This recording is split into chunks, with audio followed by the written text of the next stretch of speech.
Hi guys. So on my last talk that I gave at the ZPLS, I predicted that if one of us skeptics would look at articles in the Journal of Trauma Dissociation, we would be able to find fault with the rationality, and perhaps we could look at replicating some of them too. So I was just looking at the Journal of Trauma Dissociation, and sure enough, even on the first article I saw, I found something that's worth talking about. So I didn't even look for the worst articles, just took the top one. So let's search for the Journal of Trauma and Dissociation. Let's just click on the journal.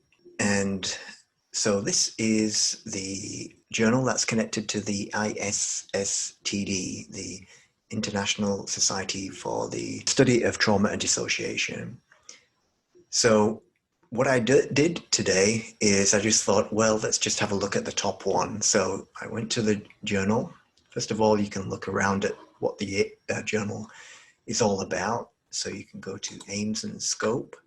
And so it's a peer-reviewed journal with an impact factor of 1.68, perhaps because there's quite a lot of articles written about trauma and dissociation, so they get cited. It's published by Taylor and Francis, and society, if you click on society's information, you can see it's linked to the ISSTD. And of course, that was linked to one of the case studies that I talked about in my last video. So this is why we're here.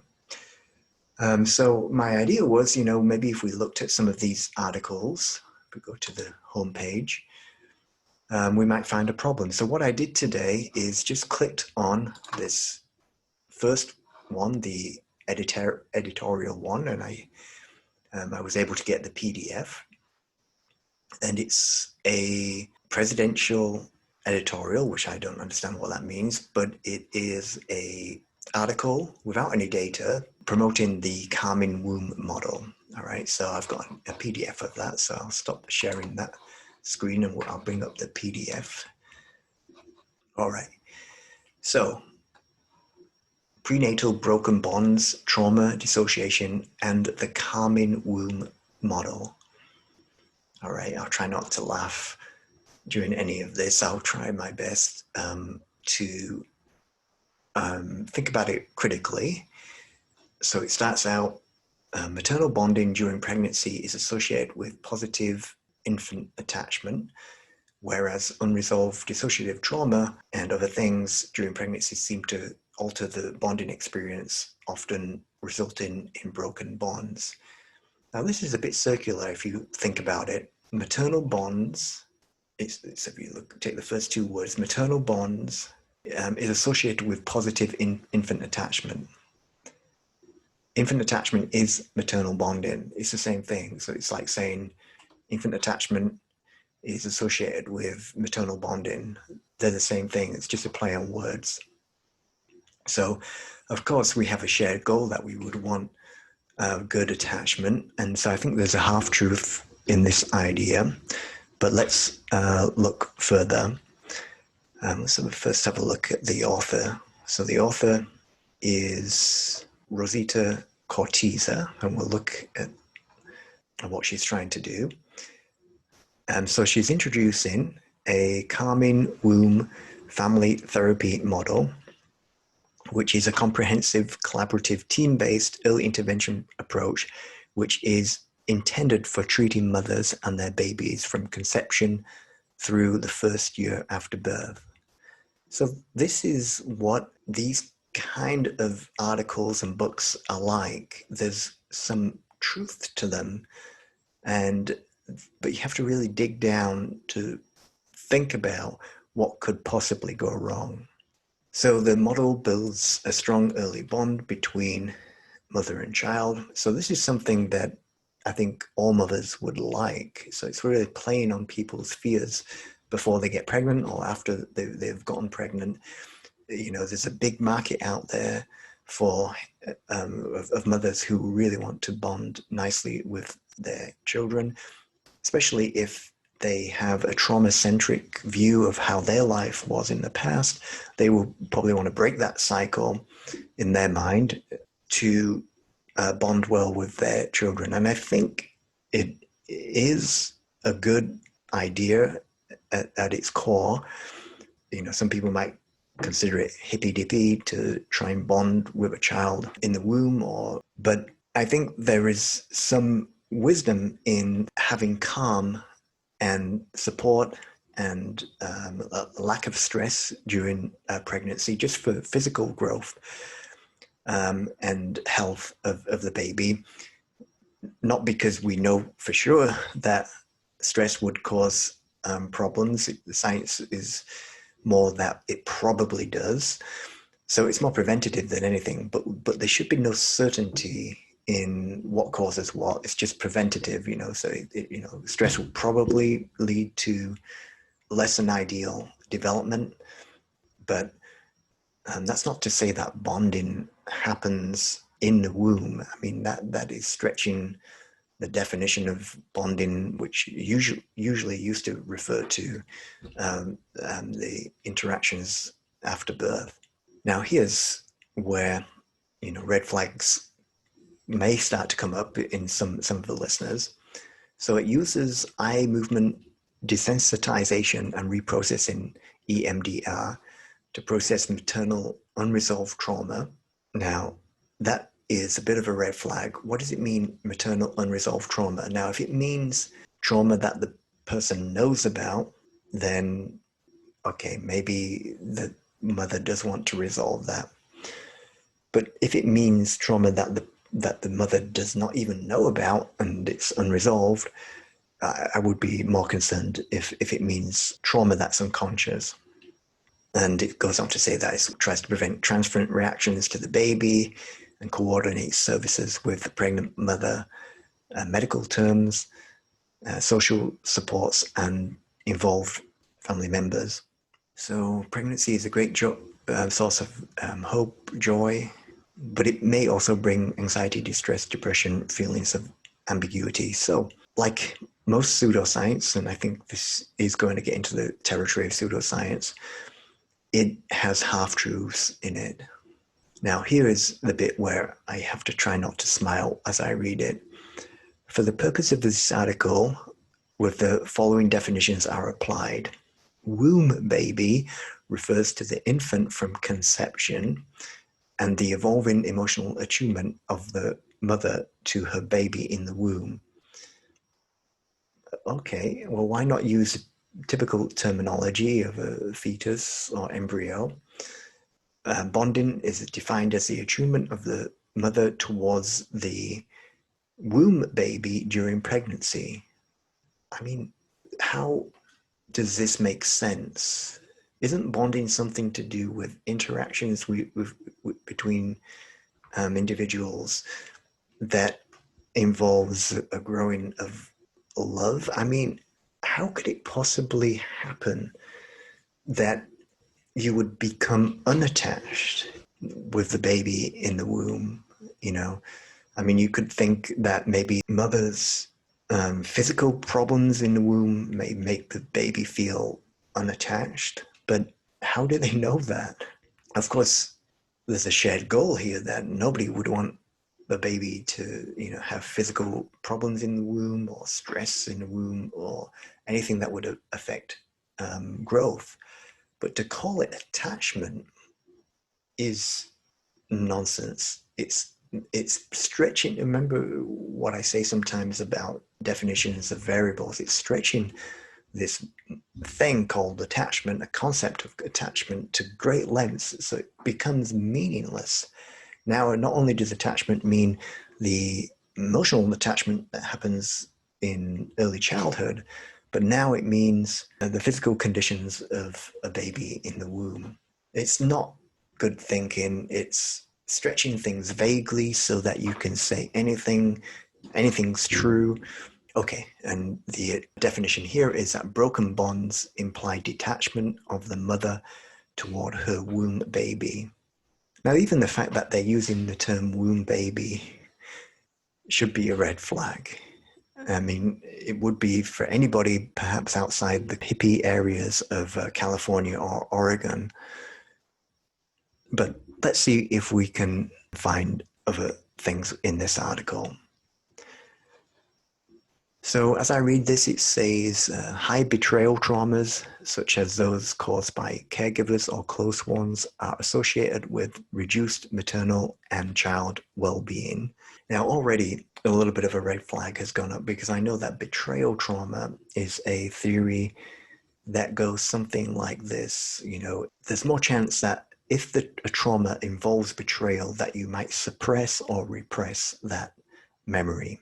Because this author is proposing a therapy that works with mothers who are pregnant, I'm concerned here that she's using a betrayal trauma model that may suggest that they should go digging for repressed memories during a period of time when the mother is pregnant. Now, because of some of the iatrogenic problems that digging for memories that were not known to the person, perhaps because of betrayal, because these therapies have sometimes been damaging, I wonder if, isn't this the worst time to go digging for terrible, terrible traumas when a woman is just found out that she's got pregnant? So on the one hand, I'm worried about that, digging for traumas that are real could be problematic in that it re-traumatizes the person, right? At just the wrong time. I mean, why would you want a mother to go through traumas again while she, her physiology to change with that while she's carrying a baby? That's one problem. But an even bigger problem is, the concern I have here is some therapists may choose to take the mother through repressed memories of trauma, which may turn out not to be true. And then you get traumatized for the first time in experiencing those traumas just at the wrong time. And then you get the transfer of the false stories from one generation to the next. As a kid grows up, they learn that their mother went through some severe things when they may not have done. It may lead to the child that is born not being able to see their grandparents if they pull up repressed memories that are not actually true. So I'm not comfortable with this idea of this treatment. Especially the trauma recall stuff, right? So all the other talk about having a calm environment, that's great. I'm hippy-dippy in the same way in that respect, having support for the mother. Yes, I'm the same kind of hippie in that respect too. Even when I'm not sure that there's a causal relationship between being unstressed and healthy children, doesn't matter. My approach is, we'll just try it anyway, calm environment. And even some of the other things that we're not sure works, such as support, such as talking to the baby before the baby even knows what things mean. That's something that I did. So I'm kind of halfway with this idea of calmness to help bonding even before birth, of course. I mean, that's something similar that we did too, where we tried to have a stress-free environment because we knew it might be important and we're not sure. And then after birth as well, you want that to be calm as well. So there's a half truth here. So the truth is, yes, it should be calm, should be supportive. You should try and undo patterns that were damaging in the past, if you can identify that in your own childhood or in past generations. But is a mother becoming pregnant the right time to go after traumas, for her to recall traumas, or to kind of get into being educated about trauma and dissociation theory? That miseducation is problematic enough. Okay, let's read on some more. So she goes on to say that prenatal psychotherapy to support distressed mothers is crucial and often overlooked, or sometimes contraindicated. And what happens is, when you do look up these articles that she cites, Weinstein 2016, there's not really that good evidence for that claim. So there's been some idea laundering in the past that people are building on here. So let's have a look at Weinstein 2016. Why is it crucial? I mean, I can suppose it could be crucial to have good therapy in somebody who really needs it as they're getting into pregnancy. But my focus would be on the environment more than psychotherapy. But so if we take a Weinstein 2016, so it's a book, right? It's a book. It's not data. It's a book, Prenatal Development and Parents' Lived Experiences. It's a critical theory framed kind of book where subjective reports, which are lived experiences, are used as evidence how early events shape out psychophysiology and relationships. And again, there's probably a little bit of truth in that, right? Early events that are physically compromising will have psychophysiological long-term consequences in some cases, such as hypoxia that leads to cerebral palsy or something like that, right? So there is some truth in that. But the idea that this book is evidence that it's crucial for mothers to have trauma therapy around birth, it's not good evidence, is it? And I can't do that with every article, but look at some of the other article that she cites here. Another article she writes is by Paula Thompson from Cal State Northridge. Down will come baby, prenatal stress, primitive defenses, and gestation dysregulation. Again, in the same journal, the Journal of Trauma Dissociation, which is published by the ISSTD. So if that was not well vetted, then they're building on poor evidence, right? Okay, let's go see what else we can find. All right, so they get into the model here, the calming womb family therapy model. Now, some of that sounds good, right? Calming, right? You want to calm your environment, that's true. You want family therapy, yes. Well, that might help if it's done sanely. The only problem I have with it is that it is centrally focused around the theory of trauma causing dissociation and some other pseudoscientific ideas in there too. That might be hidden to people who are paying for this, right? So is the word trauma and dissociation in the title? No. Is repressed memory in the title? No. Are they going to come up in therapy? Maybe, right? So let's see what we can find out. The calming womb family therapy model presents an early intervention approach to assessing and treating pregnant mothers, their womb babies, okay, try not to laugh, and the family system from conception through their prenatal care and a year after birthing. It doesn't sound that bad if you take out trauma dissociation, but this is published in the Journal of Trauma Dissociation, and we've already heard some hints that it's in there. So they have different pillars to this model, such as in utero development guidance. Sounds a bit hippy-dippy, right? Traumatic transference. I don't know, it sounds too Freudian to me. So let's have a look at this. Negative transference in the therapeutic situation is a defense against hurtful feelings that are being transferred and re-experienced with the treatment therapist. Okay, this enactment offers the psychotherapist an opportunity to assist the patient acknowledge and work through similar patterns in the patient's relationship with others. When these are validated and explored, a mother can find new responses to old conflicts.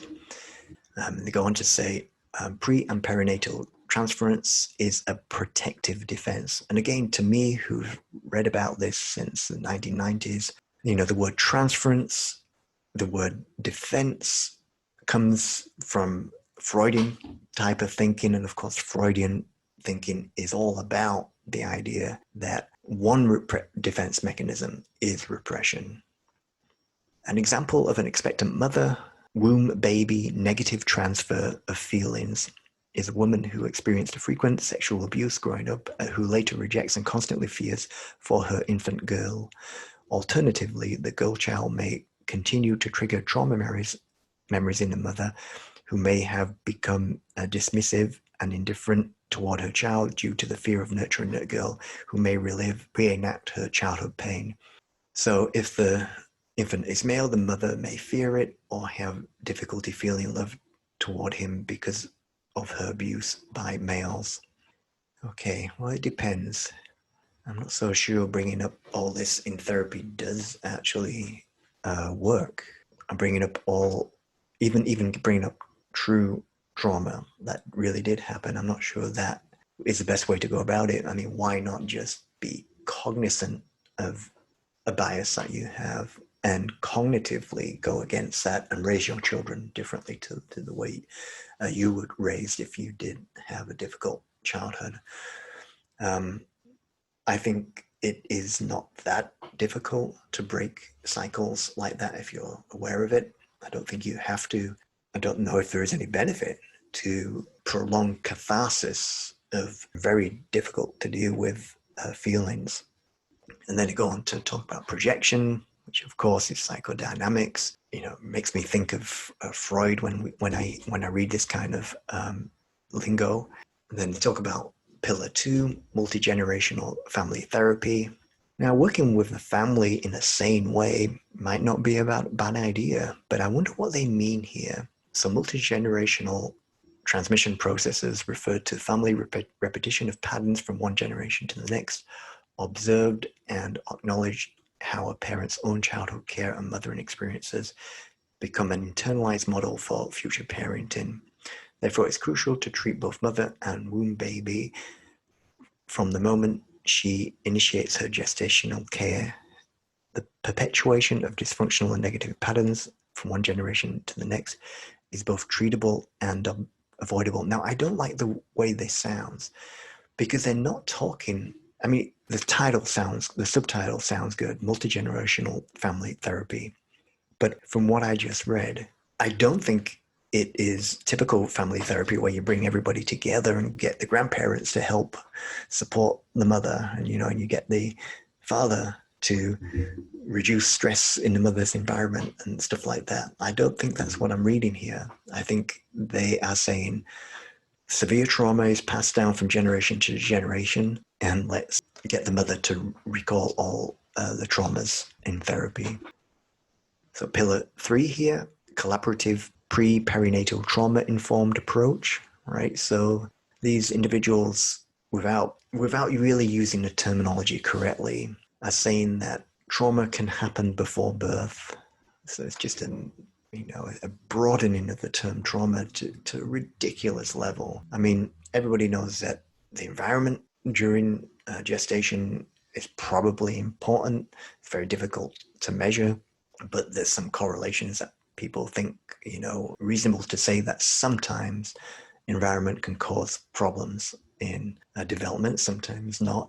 But anyway, they're talking about trauma before birth, which should be a red flag. And then they talk about the mother-womb baby dyad.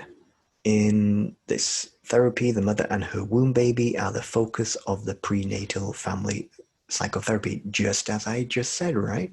I told you that the focus would be on not the family, but the mother. So what would I do if somebody in my family wanted to get this? I wouldn't recommend it. What I would recommend is the calmness. I would recommend half of it, but I'd recommend the calmness, the bonding, doing everything to bond, even if it's hippy dippy, but going after trauma at this time, no, I don't think I would. So let's just scroll down a bit. And here's another interesting part. So they talk about prenatal EMDR framework.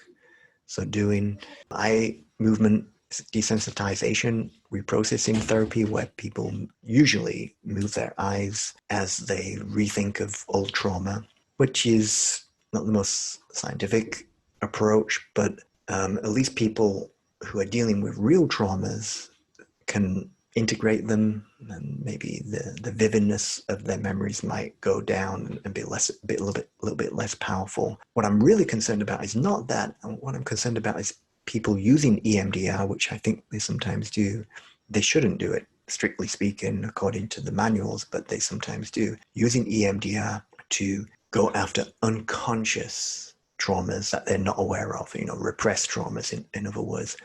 And given that this is talking about dissociation, trauma, dissociative amnesia, I assume, I'm concerned that they would do this in this therapy too. So it says dissociation phenomena in response to trauma can interfere with prenatal bonding. Now, there's no evidence of that cited here, is there? Right? So dissociation phenomena, which is already a broad concept. So we're talking about memory errors in one part of the dissociation scale. You're talking about depersonalization feelings in another part. And you're talking about the tendency to be absorbed into new experiences in another part of the scale. So this broad set of symptoms in response to trauma can interfere with prenatal bonding.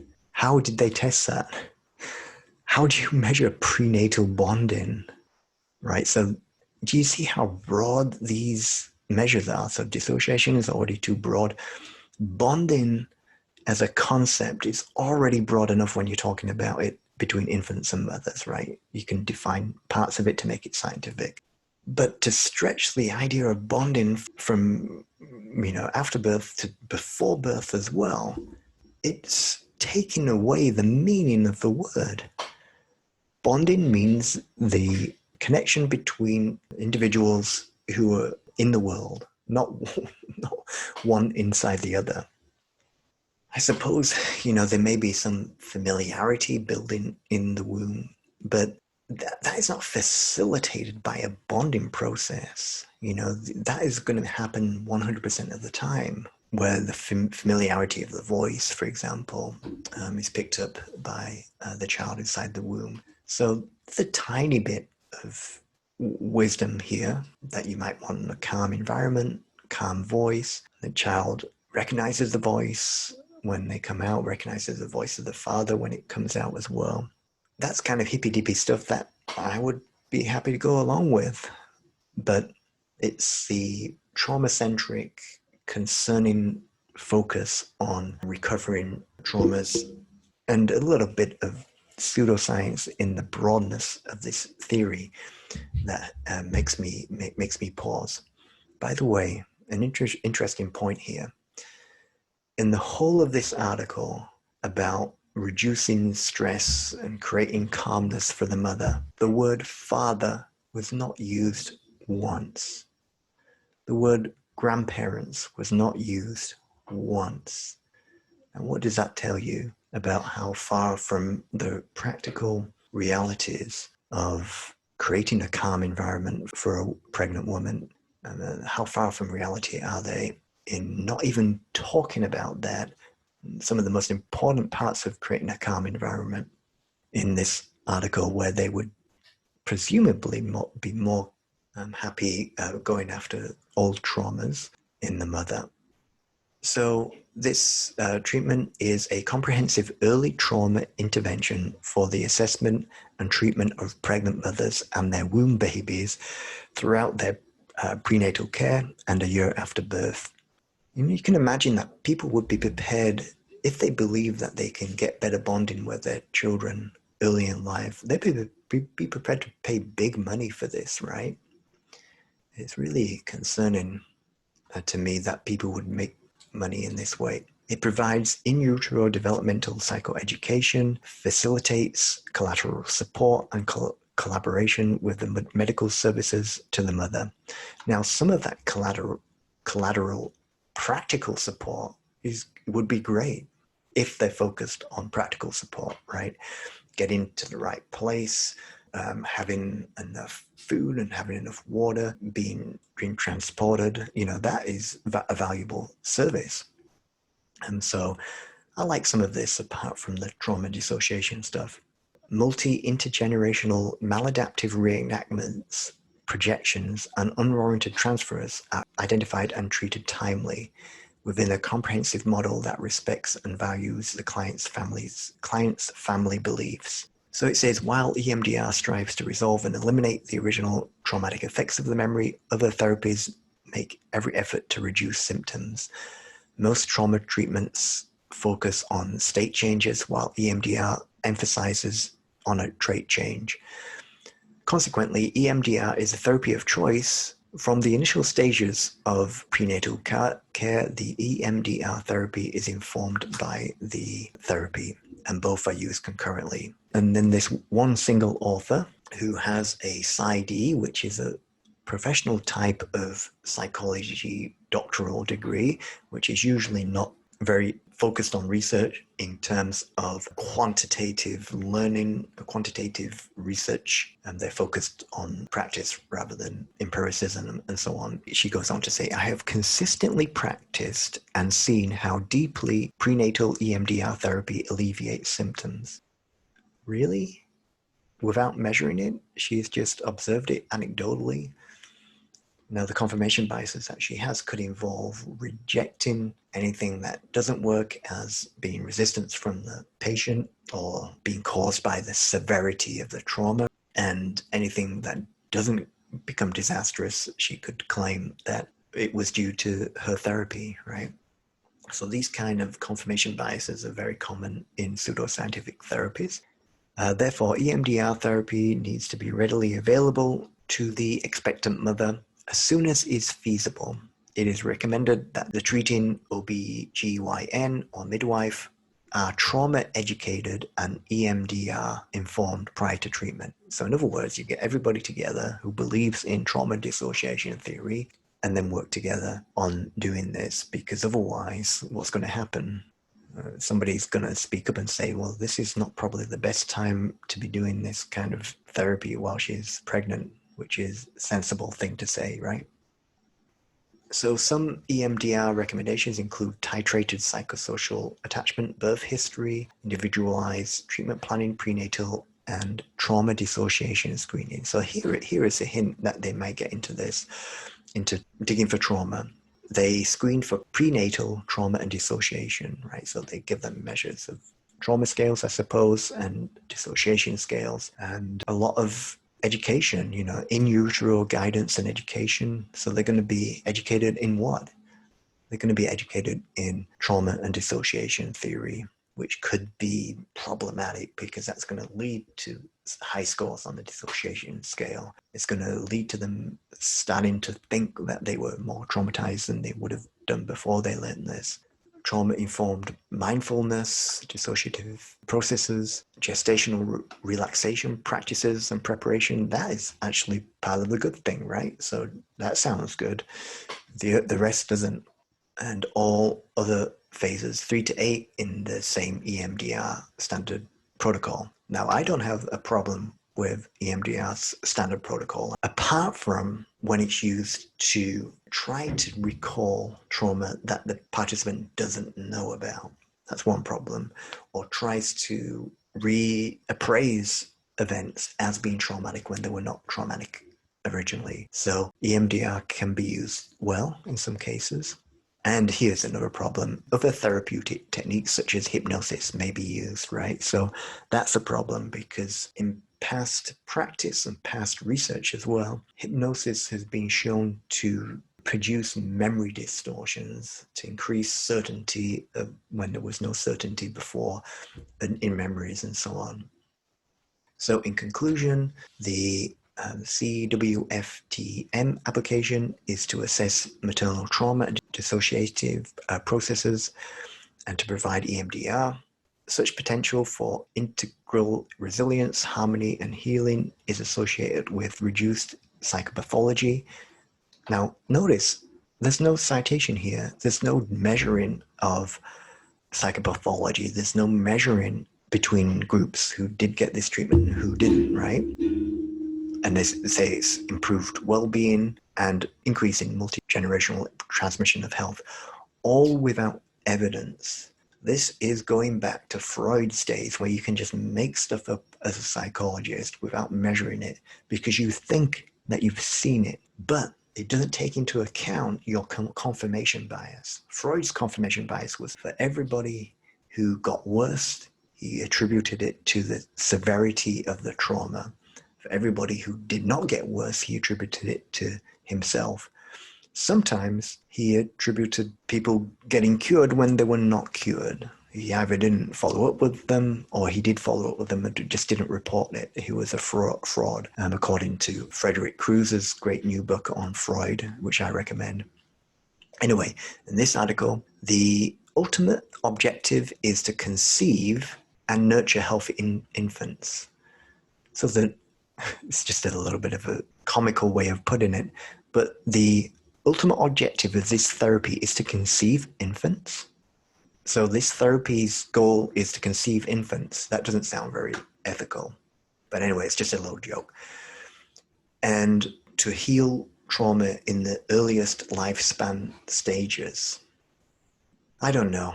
I don't believe it. I don't believe it's a good time to do this. I mean, would it be a good time if somebody was not really into trauma dissociation theory? Would I, and they're a good therapist, would I trust them more to help people deal with trauma? Yes, definitely. I think there are good ways to deal with trauma, but somebody who is a proponent of trauma dissociation theory and publishing in this journal, I would be concerned for two things. One is a reappraisal of events that were not traumatic as being traumatic. So that we're talking about real events, right? Real environments in childhood that were fairly okay, but they're reappraised later as being betraying or distressing when they were not originally. I'm also concerned of full-blown false memories as well, being developed in somebody who has the idea that you can go into dissociative amnesia, which I assume that people who write in the trauma dissociation journals believe, but they may not do. I would be very happy if they don't believe in repressed memories. It would be a less damaging potential therapy if they did not believe in selective dissociative amnesia. And of course, they may also believe in dissociative identity disorder too, so you could feasibly have a situation where a mother who's not very traumatized goes into this kind of therapy and comes out of it right in the middle of a pregnancy or right towards the end of a pregnancy, believing that she has multiple personalities, and then they have to rush to try and deal with those multiple personalities, and they could end up in a psychiatric unit. And there's potential for harm here. And I'm not saying that there is any harm here, but I'm saying that mark it up as a potential red flag and then see if you can investigate whether this has gone wrong in the past. And if it has gone wrong in the past, this type of approach, I bet they attributed those problems to the severity of what they think the trauma was. Okay, thanks for listening.